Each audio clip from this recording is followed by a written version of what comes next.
Graça e paz a todos. Estou vendo a Dionísia e o Marcelo lá atrás. Na hora da apresentação, eles acho que eles não tinham chegado ainda. Um casal de amigos. Levanta a mão assim para a igreja ver e depois os irmãos te dão aquele abraço. Deus abençoe. Meus irmãos, a igreja está estudando a primeira carta de João, primeira epístola de João, capítulo, já foi lido o capítulo 1, estamos no capítulo 2, e eu peço à igreja que abra a sua Bíblia. A primeira carta de João, capítulo 2, do verso 7 ao 11.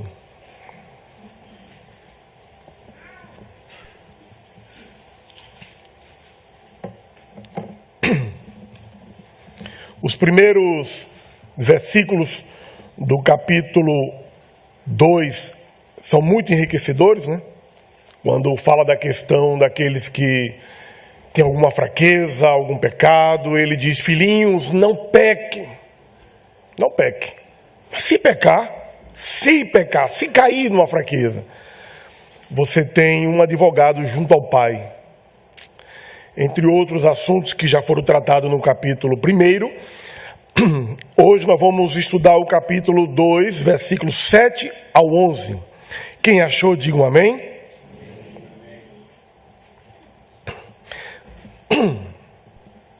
Amados, não vos escrevo mandamento novo, senão mandamento antigo, o qual desde os princípios, este mandamento antigo é a palavra que ouviste. Todavia, vos escrevo novo mandamento, aquilo que é verdadeiro nele e em vós, porque as trevas se vão dissipando, e a verdadeira luz já brilha. Aquele que diz, está na luz e odeia a seu irmão, até agora está nas trevas. Aquele que ama a seu irmão permanece na luz, e nele não há nenhum tropeço. Aquele, porém, que odeia a seu irmão está nas trevas, e anda nas trevas. Assim não sabe para onde vai, porque as trevas lhe cegam os olhos. Oremos. Deus soberano, como foi cantado agora há pouco, nós te louvamos pela oportunidade de estarmos aqui, de podermos ouvir a tua palavra, de podermos abraçar os irmãos, ter momentos de comunhão, orar um pelos outros, mas em especial, ouvir a exposição da tua palavra. Fala conosco, por amor de Jesus Cristo. Amém. O tema que eu gostaria de meditar com os irmãos nesse texto é o amor como evidência da verdadeira conversão. O amor como evidência que um pecador verdadeiramente se converteu a Jesus Cristo. Alguém pode até ter um título de pastor, de reverendo, de presbítero, de diácono, seja lá o título que for, e ainda não ter sido verdadeiramente convertido a Jesus Cristo. Pelo fato de alguém ter um título, não significa verdadeiramente que ele se converteu a Jesus Cristo e que o Espírito Santo mora nele. Hoje em dia o que mais tem na internet aí são cursos teológicos, alguns até vendem título. Faça aqui um curso de bacharel em teologia e você terá um título de pastor, uma carteirinha de ministro, né? Ou presbítero, ou diácono, ou um crente antigo, ou um batista de 40 anos que eu sou batista, ou um presbiteriano de 50 anos, ou quem sabe um assembleano de 90 anos. Alguns até dizem assim: eu sou da Assembleia de Deus de 1910. Mas a evidência das suas obras, das suas ações, não dão sinais de que houve uma transformação pelo Evangelho. não dão sinais de que o Espírito Santo está morando naquela vida, que houve uma transformação, que ele estava indo em uma mão, em um sentido, e depois que encontrou a Cristo, que Cristo o transformou, ele mudou a sua direção de vida, as suas ações, as suas atitudes. Ser reformado, ter o título de reformado também não significa muita coisa, irmãos. Eu sou reformado, calvinista roxo. E daí? E as suas obras? É quando o Tiago diz que a fé sem obra é morta, porque a manifestação das nossas atitudes no dia a dia é que vão mostrando essas obras de uma vida transformada. Não é de fora para dentro, mas de dentro para fora. Tiago estava combatendo, ou João estava combatendo algumas heresias, entre elas o gnosticismo. Os gnósticos, eles defendiam que não precisava socorrer o outro, porque a matéria era má. A matéria era má. Apenas o conhecimento iria transformar o homem, enriquecer o homem. Mas se ele estivesse precisando de um socorro, de uma emergência, deixasse ele padecer. Aí João vai combatendo esta heresia naquele contexto. Vamos ler novamente.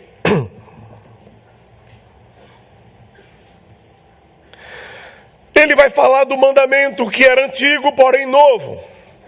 Amado, não vos escrevo mandamento novo. Não é novo. É novo e é antigo. É antigo e é novo. Já era falado, já era ensinado acerca do amor. Mas agora ele é novo porque o amor viveu entre vocês. Antes, eles ouviam o amor e ouviam sobre o Messias, ele tinha a sombra do Cristo. A sombra de Jesus Cristo, daquele que havia de vir, do Messias. Hoje o amor viveu entre vocês. Ele é antigo, hoje é novo, porque hoje vocês têm uma clareza maior, diferente dos antigos. Porque hoje esse amor que foi falado, ele viveu entre vocês. Ele andou entre vocês. É este amor que eu estou falando. Antes ele tinha uma sombra, hoje vocês podem ter a convicção, porque é mais claro, ele viveu entre vocês. Sobre este mandamento que é o amor, que é o próprio Cristo. Desde o princípio este mandamento era falado. O versículo 9, ele vai trabalhando o seguinte: aquele que diz que está na luz, porque a luz é a palavra, a luz é o verbo que se fez carne, a luz é o Cristo. O gnosticismo era uma filosofia, era um ensinamento humano, era uma heresia pregada. E muitas vezes, muitos cristãos estão agindo como os agnósticos. Apenas tem conhecimentos do que é a doutrina batista, do que é a doutrina presbiteriana, do que é o sistema, mas a sua prática não é de um seguidor de Cristo. A sua vida cotidiana não é de um pequeno Cristo, não é de um cristão. É um gnóstico, ele tem muito conhecimento. Conhece o catecismo maior de Westminster, conhece o catecismo menor, conhece os teólogos reformados, conhece a teologia sistemática de Berkoff, conhece os livros de Hernandes Dias Lopes, conhece os livros de Franco Ferreira, mas a sua vida cotidiana não mostra que o amor entrou na vida dele, que o amor transformou a vida dele. Ele vive ainda como se estivesse no engano, sem o conhecimento do verdadeiro evangelho. Ele vive nas trevas, sem o verdadeiro. Ele conhece tudo que é sistema e doutrina, mas ele não experimentou a transformação através de Cristo quando entra na vida de um pecador. Aquele que diz está na luz e odeia o seu irmão.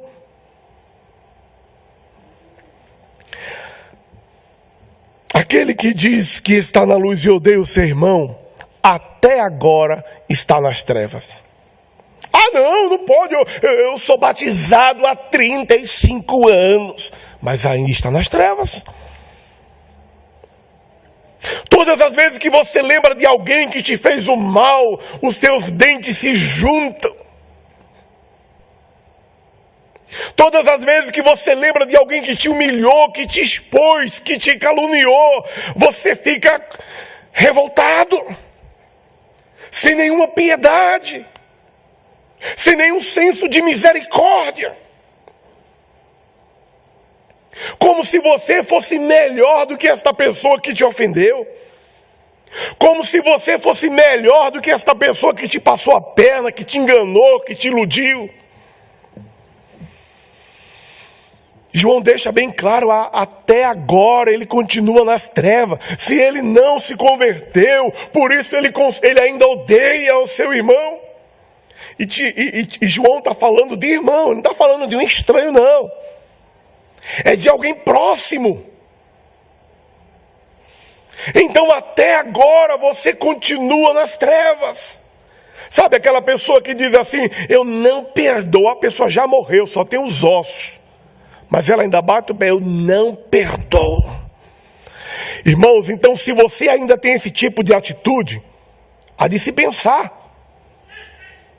Será que eu me converti à denominação? E eu achando que eu estou convertido a Cristo? Que Cristo me converteu? Quem me converteu? A denominação, o sistema ou o Evangelho de Jesus Cristo? Porque o Evangelho transforma. Ou será que eu sou um cristão agnóstico? Não dá, né, irmãos? Não dá para ser as duas coisas. Até agora está nas trevas. Aquele que ama o seu irmão permanece na luz. Davi disse, lâmpada para os meus pés é a tua palavra e luz para o meu caminho. Aquele que ama é porque ele está vivendo na palavra. E a palavra está nele. E a palavra consegue libertar ele de tudo que é sentimento anticristão. Tudo que é sentimento anticristão. João estava dizendo, irmãos, olha, esse ensinamento agnóstico que vocês estão tendo aqui nesse contexto, está errado.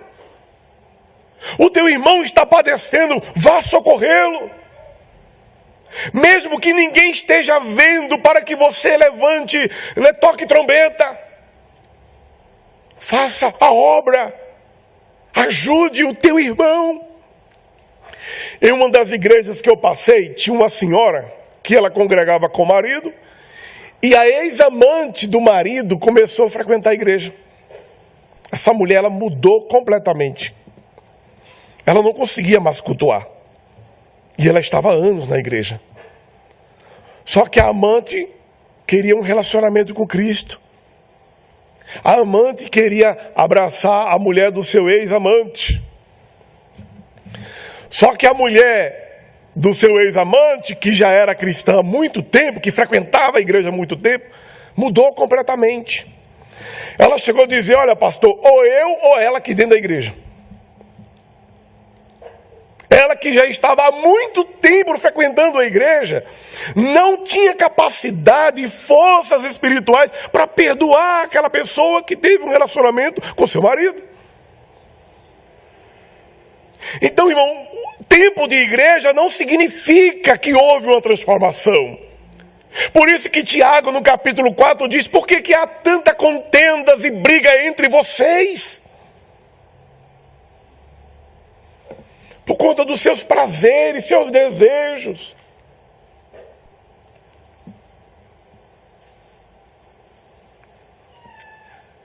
Veja o ensinamento de Jesus Cristo que João aprendeu, por isso que ele está ensinando em Mateus. Vamos lá? Quem pode abrir Mateus? Capítulo 5, verso 43. É disso que João está falando aqui.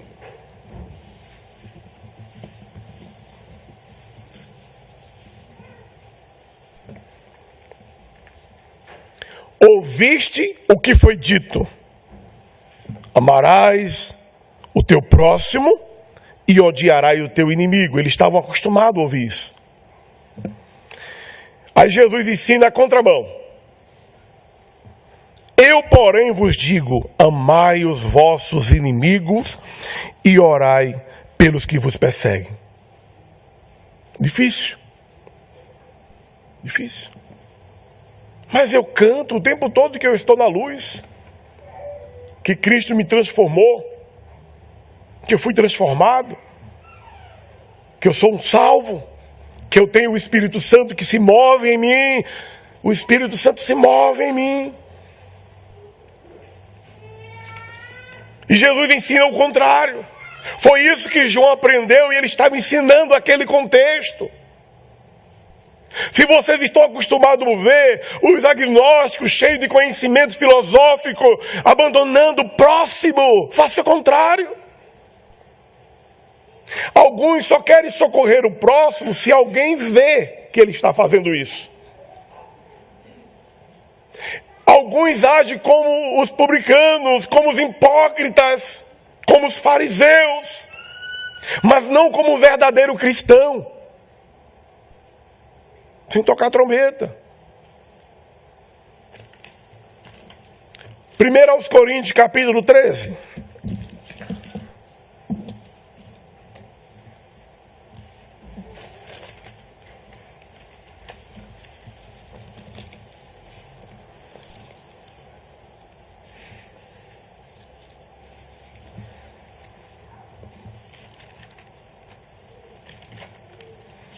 Muito conhecido, né, em cerimônias de casamento, noivado, namoro, se lê muito esse texto aqui. Mas esse amor que Paulo está dizendo é Deus, é Cristo. Quando ele termina o capítulo 12, ensinando sobre os dons, antes do versículo 1, na minha Bíblia, ele vai falando assim: e eu passo a mostrar-vos ainda um caminho sobremodo excelente. Eu vou ensinar para vocês andar. Vocês estão muito preocupados com dons. Eu vou ensinar um caminho para vocês andarem, para vocês viverem. Um caminho mais excelente do que essas manifestações aí que vocês estão dando ênfase. Ainda que eu fale na língua dos homens e dos anjos, se não tiver amor, seria como bronze que soa, ou como símbolo que retine. Ainda que eu tenha o dom de profetizar e conhecer todos os mistérios, lembra aí dos agnósticos? E toda a ciência, e ainda que eu tenha tamanha fé, a ponto de transportar montes, se não tiver amor, nada serei. Até aí, irmãos, nada serei. Eu posso ter muito conhecimento reformado, discutir com muita clareza os 5 pontos do calvinismo, ser um pentecostal canelinha de fogo, sapatinho de fogo. O amor é a evidência que houve uma transformação pelo verdadeiro evangelho de Jesus Cristo. O que mais nós escutamos é algumas pessoas na igreja que sentem prazer quando alguém é disciplinado, quando alguém é afastado, quando alguém é colocado no canto. Alguns sentem prazer em perseguir o outro dentro da igreja. Ligar para defamar, para desmoralizar, para tentar tirar o outro do caminho. É como se o outro, estando na igreja, estando no caminho, mesmo que ele tenha algumas fraquezas que ainda não conseguiu vencê-las, mas aquele outro, ele quer tirar o outro do caminho, ele tem que deixar de estar na igreja, ele tem que sair da igreja porque ele é um pecador. Como se esse que o está perseguindo tivesse uma natureza diferente da dele. Não fosse carente da graça e da misericórdia de Deus como o outro. Essa falta do cuidado pelo próximo, pelo outro, esse amor, essa evidência. Hoje é a celebração da ceia. Na celebração da ceia, é colocado a maior expressão de amor que Deus ele teve por todos os seus eleitos. O seu Filho unigênito morreu na cruz, derramou o seu sangue precioso, inocente, para que eu e você tivéssemos vida. Olha que grande prova de amor, a celebração da ceia.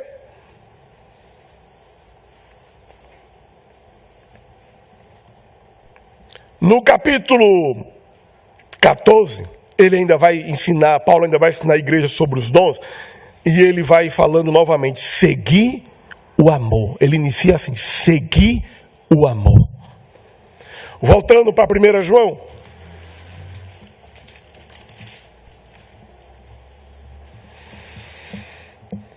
A minha pergunta a você nesta manhã é, você consegue amar aquela pessoa que durante a tua vida te fez tanto mal? E quando você lembra dela, você consegue orar pedindo para que Deus o abençoe? Para que Deus lhe dê saúde, para que Deus lhe dê emprego. Você consegue orar com paz por essa pessoa? Alguns dizem assim, olha, eu não odeio, mas também não quero conversa.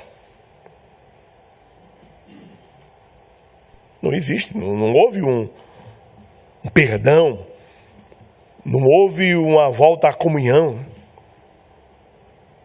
Nós cantamos hoje uma música que fala de comunhão. Você consegue abraçar essa pessoa que está do teu lado no culto hoje? Sem nenhum remorso? Sem nenhuma rejeição? Você consegue abraçar todas as pessoas que congregam contigo aqui nesta igreja? Você consegue demonstrar para os teus familiares que não são crentes o amor de Jesus a eles? Aquele teu irmão, aquele teu cunhado, aquele teu primo que durante a tua vida te fez mal, você consegue amá-lo? Você consegue manifestar a ele o amor de Cristo? O amor que te alcançou? Ou será que você ainda continua nas trevas, se enganando? Se enganando.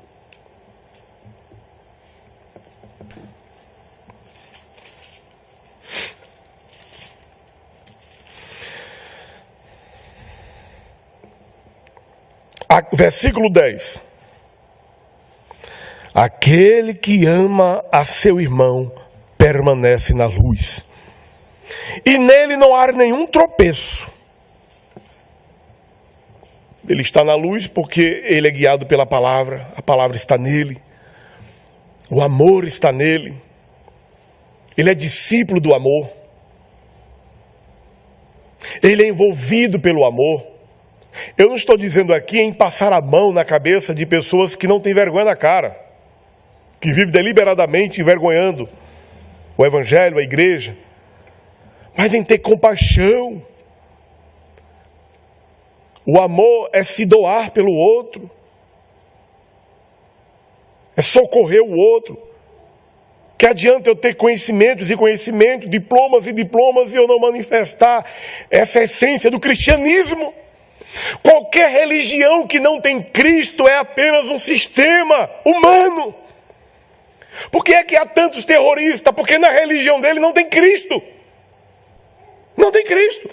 Por isso que eles parecem conosco, mas eles odeiam o inimigo, eles matam o inimigo, eles querem ver sangue, porque eles não têm Cristo. No cristianismo não pode haver essa atitude. Eu fico questionando algumas coisas. Às vezes, o Rio de Janeiro é uma das cidades do Brasil que mais tem cristão, evangélicos. A nação brasileira, ela é uma nação cristã, juntando evangélicos e católicos. Os nossos políticos são cristãos.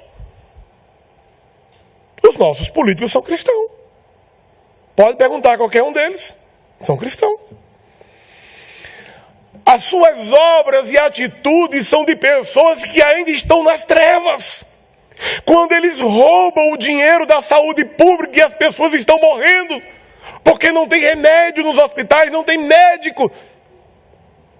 São cristãos.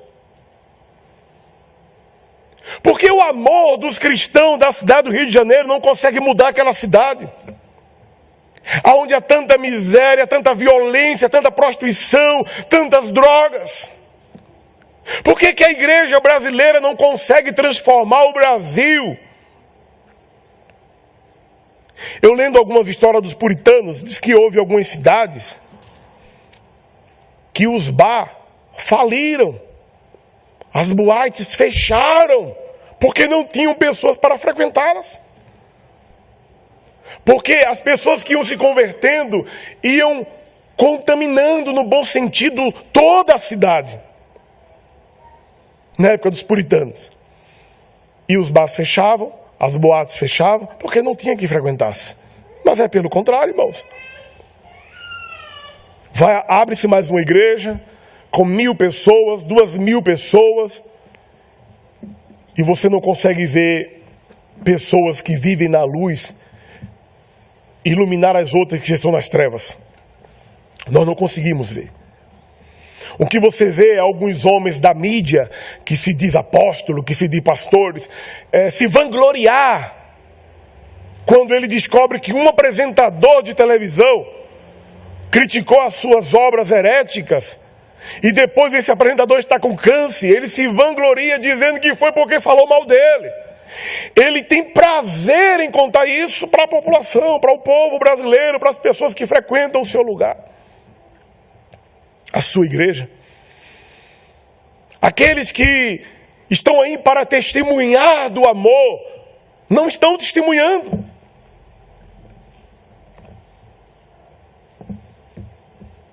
Continua nas trevas. Eu vou encerrar. Tem um exemplo que é muito comum. A gente vê na igreja, em alguns contextos nossos, quando alguém está passando uma dificuldade financeira, aí ele comprou um celular por R$2.500. E ele precisa pagar a conta de água e de luz, senão vão cortar, e ele precisa vender aquele celular até por R$200. Está novo, não faz nem 6 meses. Aí o irmão cristão vai lá e compra o celular dele por R$200. E o irmão que comprou sabe que esse celular valia R$2.500. E o irmão compra com maior alegria, ainda conta que ajudou o próximo e depois dá o testemunho na igreja. Irmãos, eu consegui, olha, uma bênção. Esse celular vale R$2.500, eu consegui comprá-lo por R$300. O irmão está desempregado, iam cortar a água dele, a luz dele. Talvez ele não pudesse dar os 300 ao irmão, mas diz, irmão, eu vou te dar 50. Você tenta conseguir mais 200, mas não vende o celular não. Porque foi muito caro, você pagou muito por ele. E depois essa pessoa diz que está na luz, que segue a palavra, que é um discípulo do amor. Será que o mesmo combate que João teve naquele seu contexto, combatendo a prática herética dos agnósticos, que influenciava até alguns cristãos, por isso que ele estava ensinando os cristãos a fazerem ao contrário, será que hoje nós não temos que tomar a mesma atitude de João? Lembrar aos irmãos que suas atitudes estão erradas?